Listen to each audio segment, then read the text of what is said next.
nossa jornada.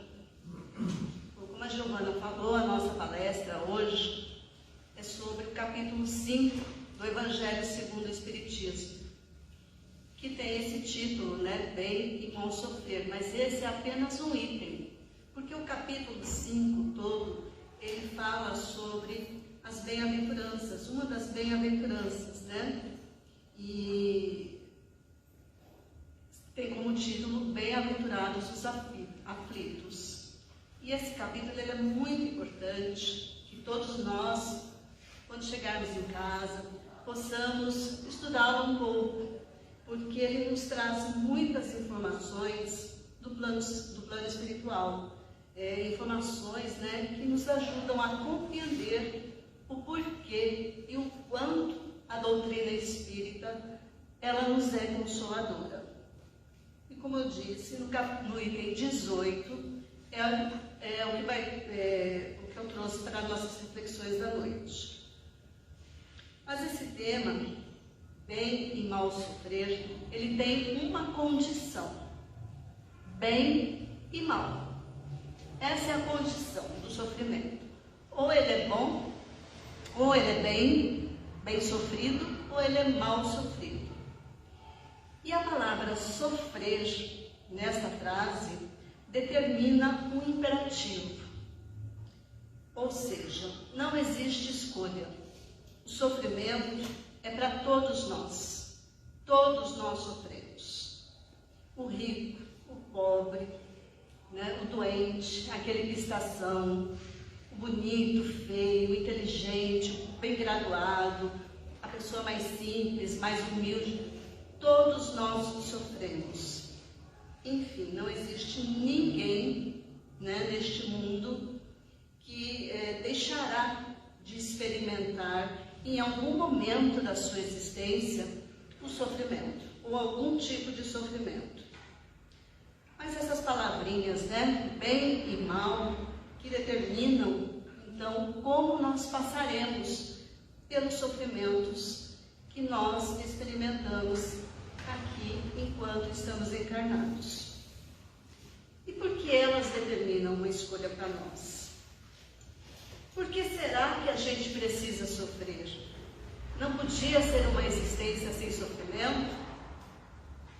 Nós somos pessoas, né, que já atingimos algum nível de sabedoria, de conhecimento, que nos proporciona escolhas.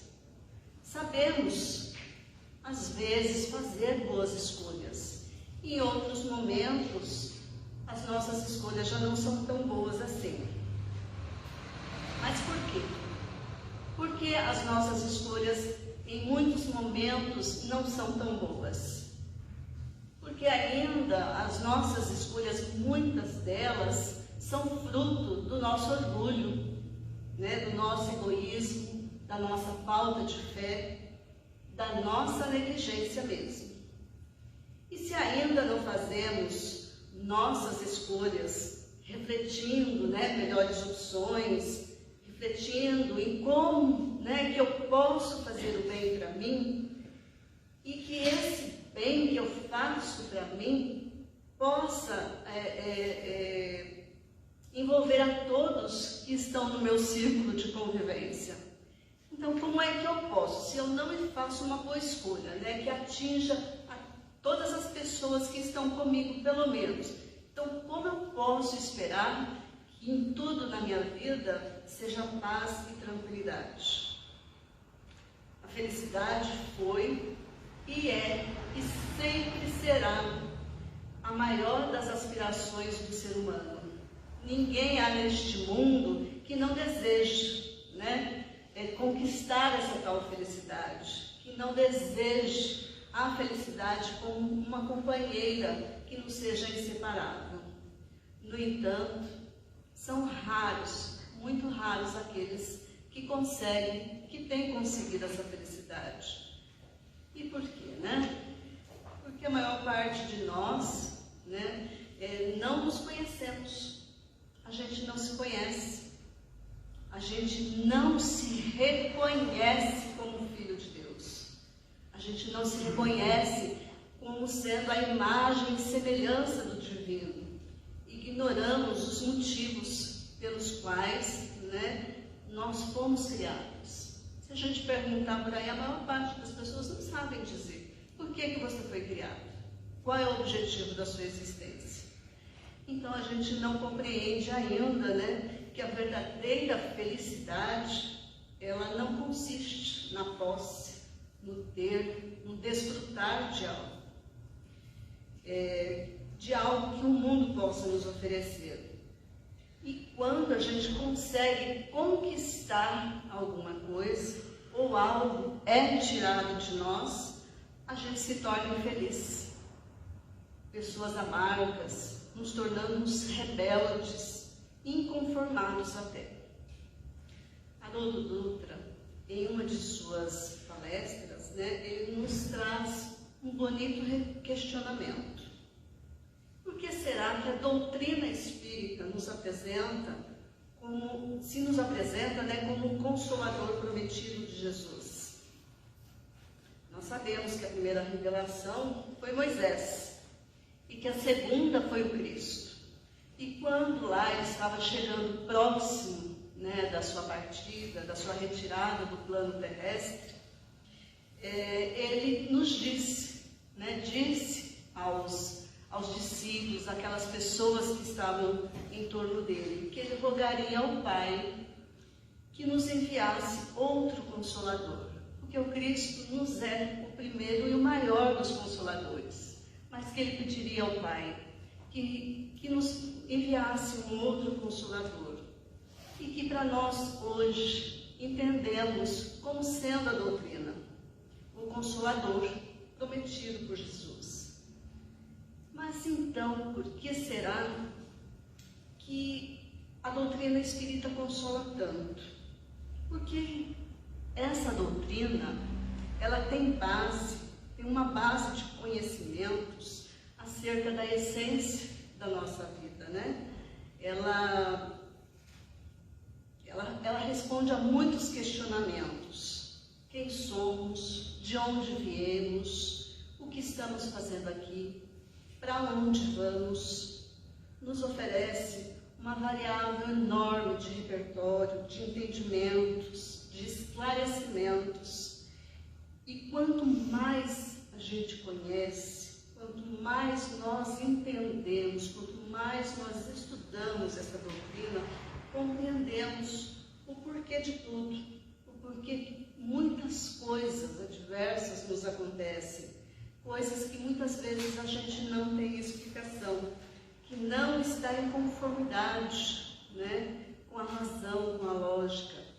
A doutrina espírita nos esclarece e nos consola também. E é por esse conhecimento, por esse conhecimento que vai nos ajudar a compreender o porquê desta ou daquela situação. E como esses conhecimentos, nós vamos compreendendo o porquê das aflições, o porquê das dores, porque nós sofremos tanto. E dentro dessa lógica de que ainda somos espíritos imperfeitos, por isso é que ainda sofremos. Temos o entendimento de que todos nós somos necessitados. E todos nós passamos por aflições. E a doutrina espírita, ela sempre vem nos explicar, então, a origem de tantos problemas. Porque se hoje nós temos muitas dificuldades em aceitar o outro como ele é, essa é uma razão de sofrimento. A gente tem muita dificuldade de aceitar o outro, de manter relações saudáveis. Também isso nos traz sofrimento. E por que a gente é assim ainda? É porque nos falta conhecimento, nos falta discernimento em como fazer melhores escolhas. E essas escolhas não estão relacionadas somente em como eu administro o que vem de fora.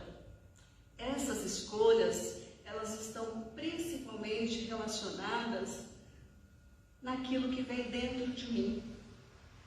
né? O que eu exteriorizo, é isso que é mais importante para nós sabermos. Kardec, ele nos diz que toda imperfeição é causa de sofrimento. E as imperfeições estão aonde? Estão dentro de nós. Nós ainda somos muito imperfeitos. Vamos ver alguns exemplos. Uma pessoa que não tem disciplina é uma pessoa que vive sofrimento, né? Ela não tem disciplina, não gosta, acha que ser uma pessoa disciplinada é muito chato. Então ela chega do trabalho, né? A casa é dela, ela coloca a chave do carro, a carteira, a roupa, tudo onde ela quer, tudo de qualquer forma, não tem organização. Sendo assim, no dia seguinte, ela precisa sair novamente para trabalhar, acorda atrasado porque não tem disciplina de horário, não sabe onde colocou nada. Tudo está jogado, tudo está uma bagunça e ela vive o desespero. E aí ela começa a culpar. Culpa a esposa, culpa as crianças, culpa a empregada, menos ele mesmo. Ele é a única pessoa que não tem culpa. E isso é um grande sofrimento. O irritadiço, né? Aquela pessoa irritada.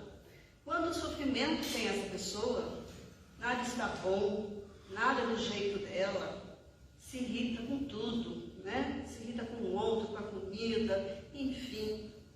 Vive irritado, um impaciente, né? Que vive a dizer, eu não tenho paciência. Ele se justifica, eu não tenho, mas também não procura desenvolver a paciência, né? E com isso, ele não quer esperar por nada, não quer esperar por ninguém. Quanto mais nós compreendemos as nossas aflições, maior será o nosso entendimento em torno da vida. Somos diferentes, somos pessoas muito diferentes na forma de administrar o nosso sofrimento. Por exemplo, a mulher fica gripada, né? Levanta, vai fazer o serviço, cuida das crianças, lava, passa, cozinha. O marido vai para a cama. Olha só como somos diferentes, não é? Mas o fato é que todos nós sofremos, de formas diferentes, a mesma dor. A mesma dor que vem para mim, que vem para o outro, cada um de nós vai se relacionar com ela de uma forma.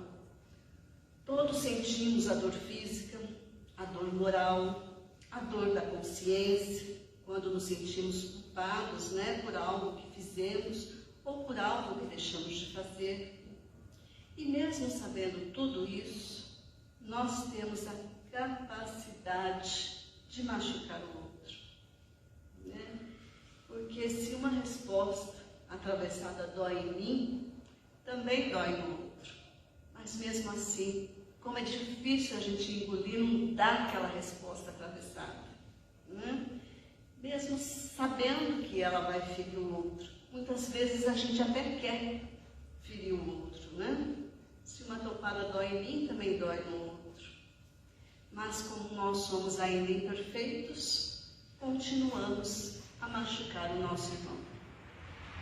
E o mínimo que deveríamos ter seria respeito.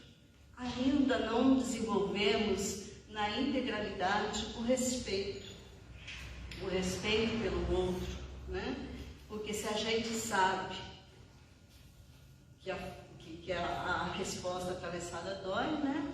Então por que a gente ainda continua assim, né?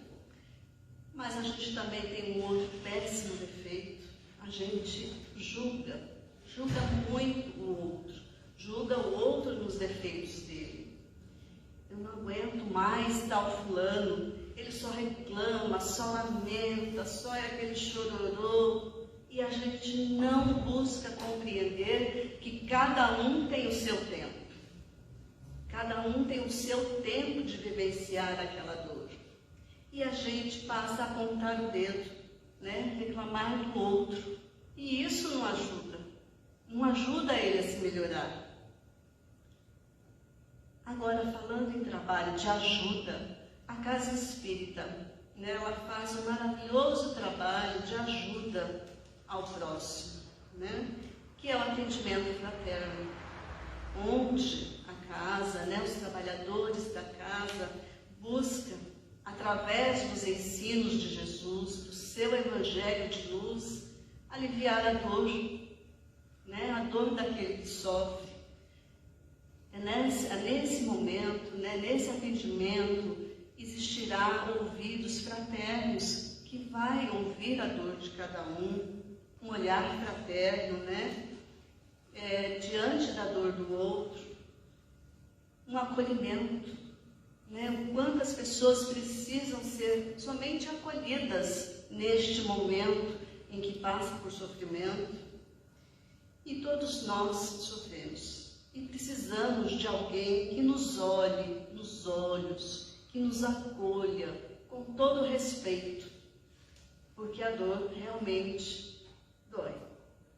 Nós não somos ilhas, não devemos viver isolados, não devemos ficar isolados com a nossa dor. Somos pessoas, temos sentimentos, pontos de vista diferentes, e todos nós temos o nosso tempo para assimilar e trabalhar a dor em nós. Nada é igual para todos. Todos somos diferentes. Nas qualidades, né? Nas qualidades nós somos diferentes, mas nos defeitos nós somos bem parecidos. E tanto isso é verdade que o Cristo já nos alertava quanto a isso. E continua nos alertando até hoje, quando ele diz: quem não tiver pecado, quem não tiver nenhum erro, que atire a primeira pedra, para ver como nós somos bem parecidos nos defeitos. Por isso, não podemos julgar, não podemos condenar, não podemos apontar o outro em relação às suas dificuldades. Né? Nós temos o hábito de apontar o outro nas suas dificuldades. Dizemos assim: nossa, mas ele ainda está sofrendo? Passou 2, 3 anos do fato acontecido, ele ainda está sofrendo? Mas a gente não pode condenar, porque cada um tem o seu tempo, né, para viver aquela situação, para administrar aquela situação. Todos nós vivemos ou já vivemos experiências parecidas, para a gente poder crescer, porque essas experiências, elas têm como finalidade nos fazer desenvolver sentimentos, né, qualidades, de nos fazer crescer, porque a gente vive tudo isso exatamente para isso, para a gente crescer. E nós da doutrina espírita falamos muito em sofrimento, né? As pessoas acham que por conta disso nós gostamos de sofrer, mas a coisa não é bem assim, não é verdade. A gente não deseja o sofrimento para nós e nem para aquele que está próximo de nós, né? Maravilhoso seria se não houvesse ninguém que passasse por momentos difíceis. E qual a diferença, então? Qual é o nosso entendimento em relação ao sofrimento? A doutrina espírita, ela nos proporciona consolo, né? Diante desse sofrimento, o que a doutrina espírita nos traz é o consolo, o conhecimento, e através desse conhecimento nós podemos vivenciar em nós momentos, né, de sofrimento de formas mais equilibradas.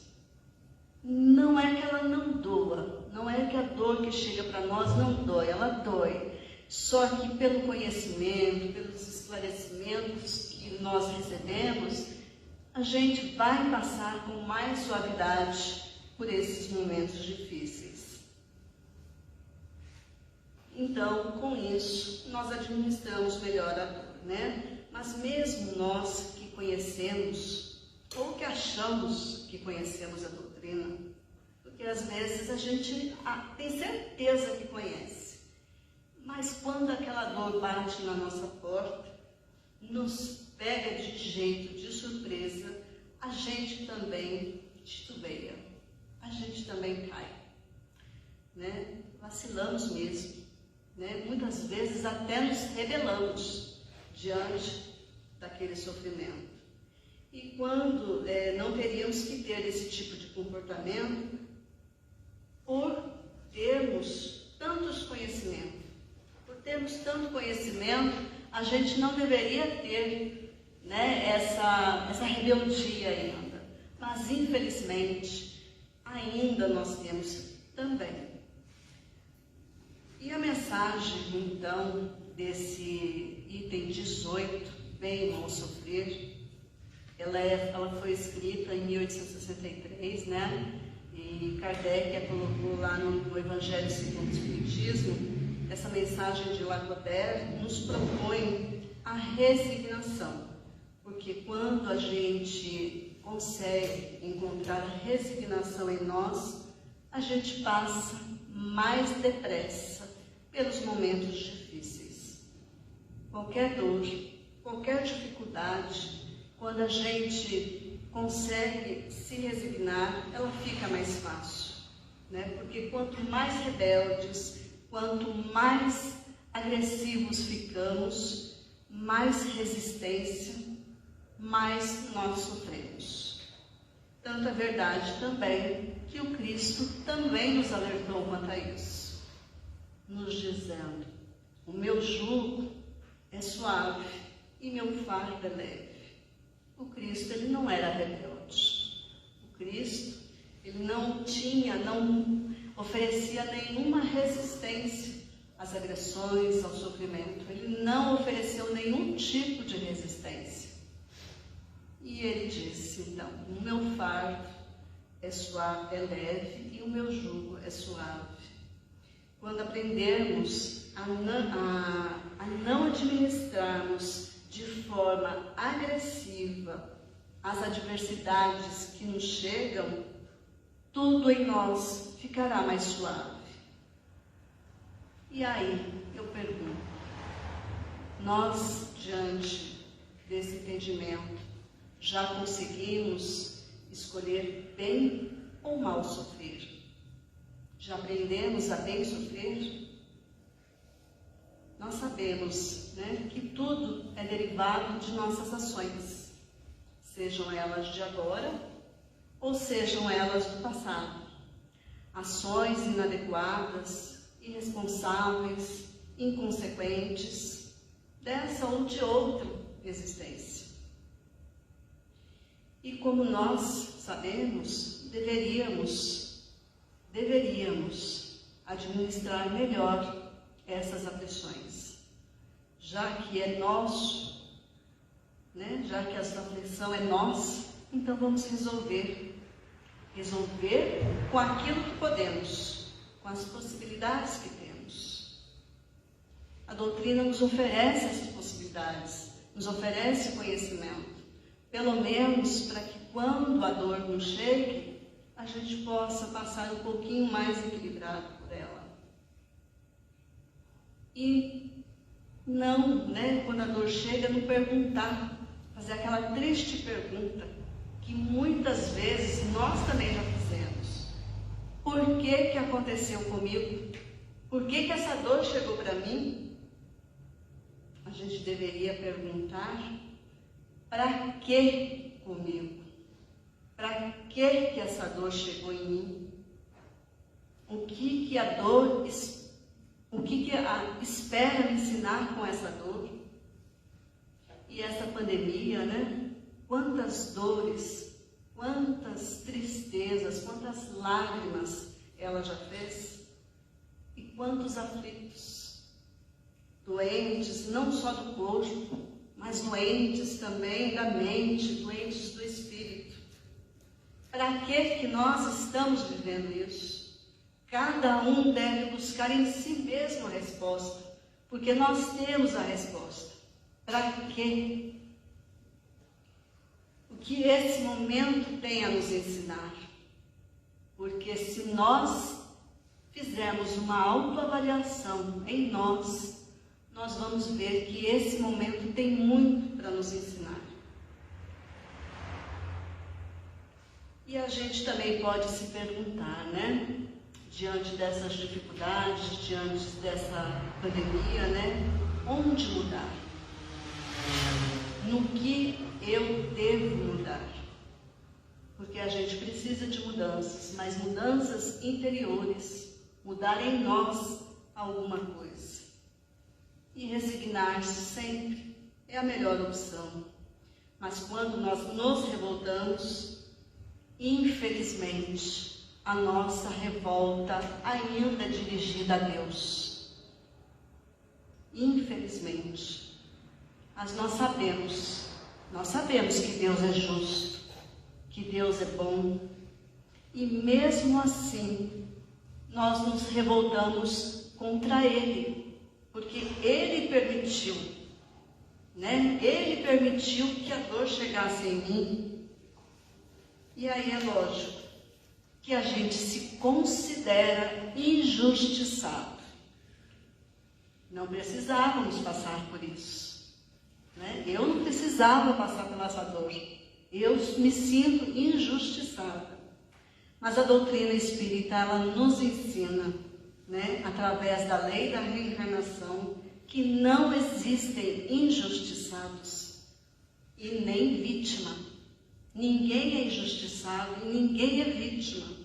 No mundo existe muita injustiça, mas não, nunca injustiçados. Nenhum de nós é vítima. Tudo pelo que passamos é a nossa colheita. Não tem aquele ditado? A gente só colhe o que planta? E isso serve para nós também, né? Como espíritos eternos, né? A gente tem que observar melhor o que é que a gente está plantando. Porque, com certeza, se não colhermos nessa existência, haverá uma outra em que faremos essa colheita. É da lei. Ninguém escapa. A justiça divina é perfeita. Na Terra tem muita injustiça, mas não é da lei de Deus essa injustiça. É resultado da nossa imperfeição, principalmente das nossas imperfeições morais. Não podemos e não temos o direito de atribuir a Deus as nossas aflições. Alguns de nós nos mantemos ainda nessa situação de injustiçado. Quantas vezes, né? Não é em tudo, né? Cada um é numa situação. A gente se coloca como coitado, como injustiçado, né? Aí a gente vai gostando desse lugar, né? De vítima, desse lugar de vítima. Por quê? Para quê? Por uma única razão. Como uma forma de encontrar apoio. Como uma forma de encontrar carinho, de encontrar atenção, né? De encontrar cuidado. Mas isso é uma forma equivocada de nós encontrarmos, né, esses afetos. A pessoa entende, né, que assim se mantendo, ela vai encontrar tudo que ela idealiza. Todos os seus desejos serão cumpridos, né, serão feitos. Mas isso é um equívoco, porque a pessoa ela precisa mudar esse padrão para ela poder crescer. Porque enquanto nós ficamos nessa situação de vítima, nós ficamos parados, nós não desenvolvemos as nossas potencialidades. E por que a dificuldade, mesmo para a pessoa que está assim equivocada, ela se mantém? O problema é ele continua. E só tem um jeito da pessoa resolver, né? Porque não adianta ela ficar nessa situação de vítima. O problema vai estar lá, vai continuar lá. Ela precisa resolver essa situação. Resolver as coisas. E como é que a gente Como é que a gente pode fazer isso? Como é que a gente sai dessa posição de vítima e resolve nossos problemas? Só tem um jeito: resolvendo, uma coisa de cada vez, refletir e agir. Temos que sair da situação de coitado, né? Podemos sim, diante da adversidade, diante da dor, diante da dificuldade, a gente tem o direito de chorar, a gente tem o direito de ficar triste, né? A gente tem todo o direito de ficar até deprimido, mas isso é por um tempo, isso tem que passar. A gente tem que levantar a cabeça, tem que secar as lágrimas, tem que regaçar as mangas e seguir em frente, buscar uma solução. O Cristo nos disse: ajuda-te, que o céu te ajudará, porque nós nunca estamos sozinhos, nunca. Nos momentos de dificuldade, nós dizemos: Deus esqueceu de mim, errou a porta, Ele não vem mais, não acha mais a minha casa. Nós nunca estamos sós. Quando nós temos toda a ajuda possível da espiritualidade, né, de Deus, para que a gente possa encontrar a nossa solução. Quando nós começamos a caminhar, a seguir em frente, para tentar resolver os nossos problemas, quando nós nos dispusermos a remover as pedrinhas, né, daquele sofrimento que está no nosso caminho, quando nós quisermos nos ajudar, a ajuda sempre vem. A ajuda espiritual, a ajuda do outro. Não como benesse, não como milagre, ela vem em forma de força, de coragem, de disposição, de ânimo, de vontade de resolver os nossos problemas. É para isso que a gente está encarnado, para mudar a nossa situação, para resolver as nossas pendências. E como nós temos pendências, né? Muitas coisas nós nem lembramos, mas elas estão lá na nossa conta. Nosso débito é negativo, a nossa conta está negativa. Então a gente precisa seguir, nós precisamos nos resolver, né? E para nós, sempre vai haver um caminho de dissolução.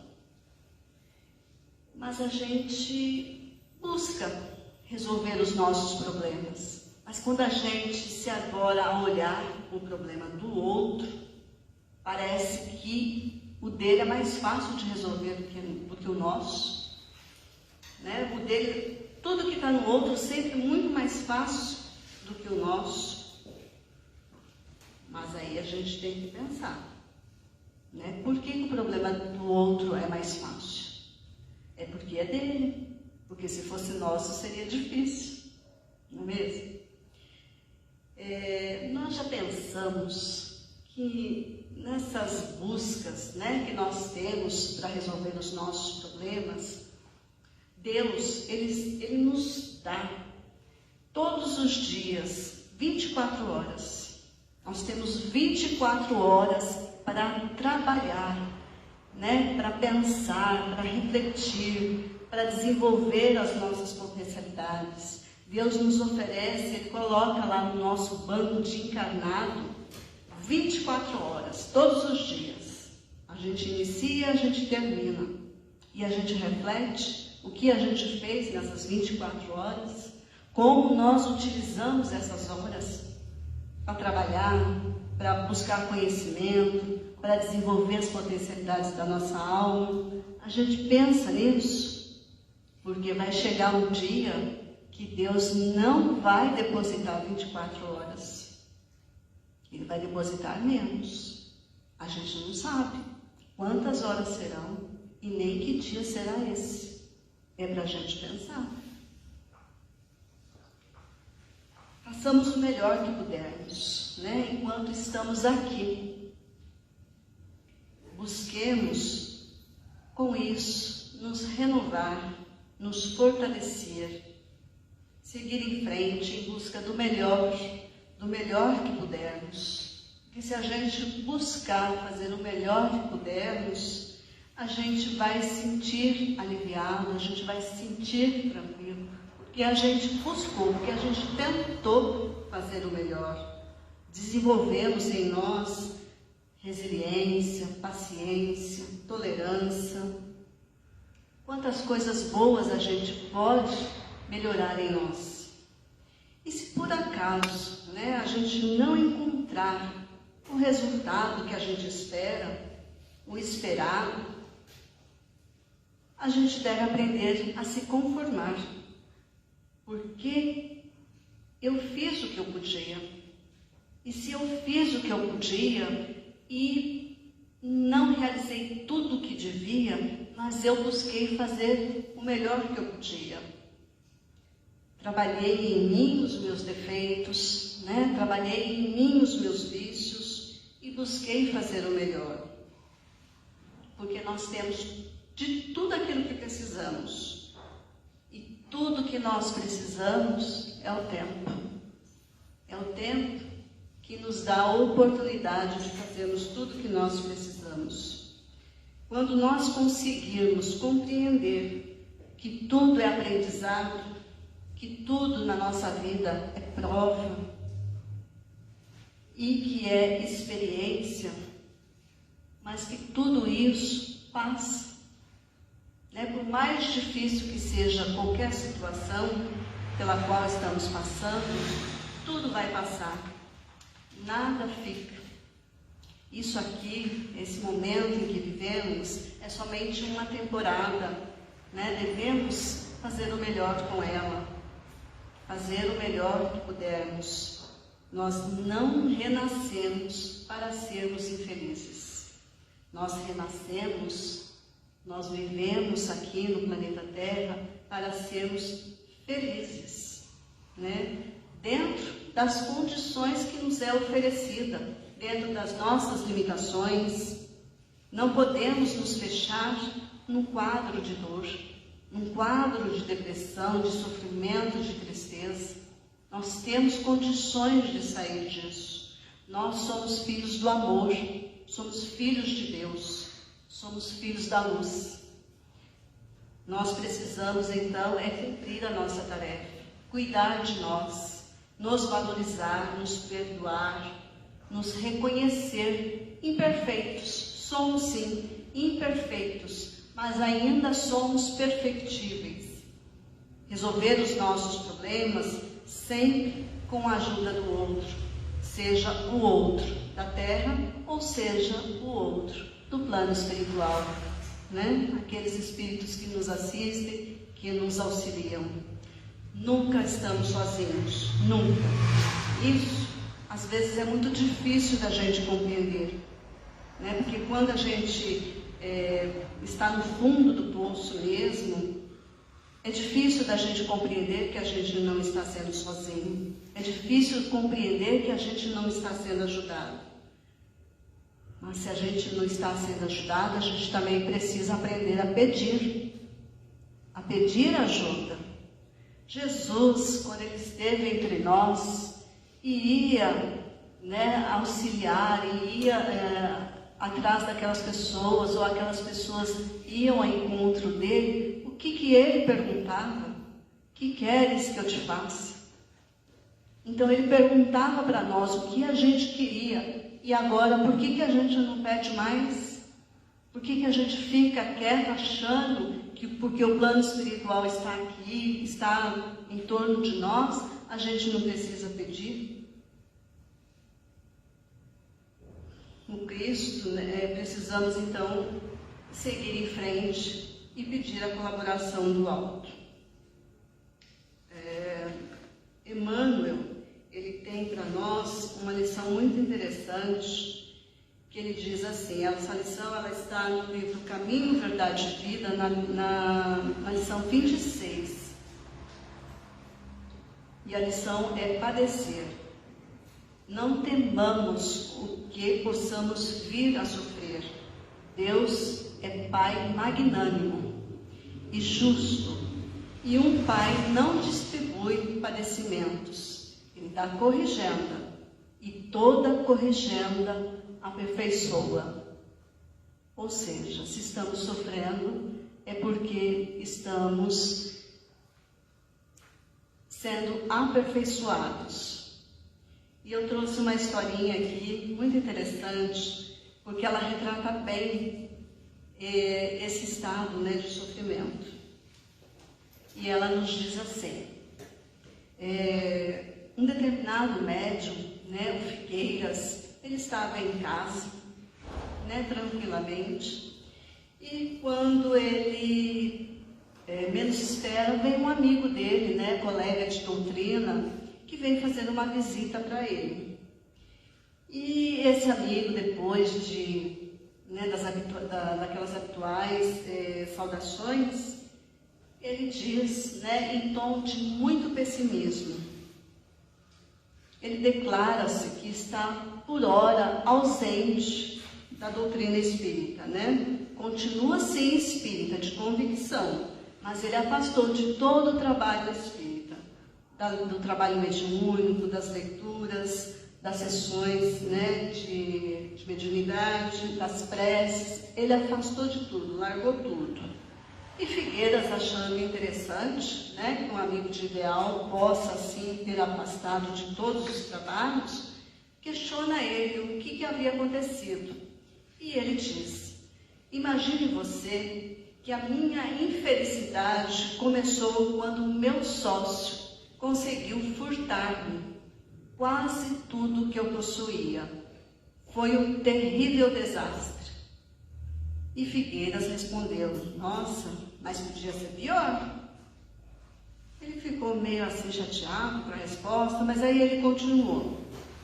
Em seguida, eu estabeleci-me com pequena loja. No entanto, o meu funcionário ateou fogo em tudo, após roubar-me. Figueiras respondeu novamente: podia ser pior. Não acreditando no que estava ouvindo, ele deu sequência. O azar não ficou aí, pois quando a esposa me viu sem qualquer recurso, abandonou-me, buscando aventuras inconfessáveis. E Figueira respondeu: ainda podia ser pior. E ele continua: depois disso, minha única filha, aquela que ainda se mantinha ao meu lado, ouviu as insinuações de um homem que a seduziu, desprezando-me com amargas palavras. Figueiras respondeu: podia ser pior. Por fim, ele dá sequência: por fim, meu único irmão, a única pessoa que ainda me dispensava proteção e carinho, foi assassinado por um malfeitor que escapou da cadeia. E Figueiras diz: podia ser pior. E aí ele não se conteve mais, sorriu, mal-humorado, e falou: ora essa, Figueiras, que podia ser pior?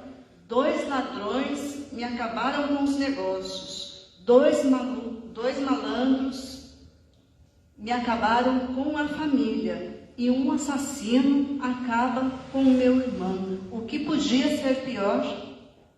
O prestimoso médium abanou a cabeça e respondeu calmamente: podia sim ser pior, meu amigo. Podia ser você o autor destes crimes. Entretanto, cá está você, conversando comigo, de consciência tranquila e de mãos limpas.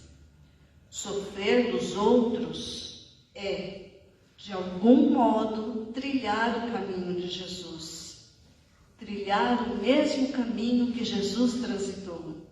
Mas fazer sofrer aos outros, isso é outra coisa. O amigo silenciou e, antes de despedir-se, solicitou o favor e o benefício de um passe. Fica para nós essas reflexões e que Deus nos ajude, né, a passar pelo sofrimento, pela dor, de forma mais resignada, mais tranquila, porque a dor ela vem, de uma forma ou de outra, ela sempre vem. Que Jesus nos abençoe. Vamos à nossa prece de encerramento, e como a Giovana nos disse, neste momento, o paz ele vai ser cometido, os irmãos espirituais aqui estão para nos envolver, e que a gente possa e consiga nos conectarmos a eles.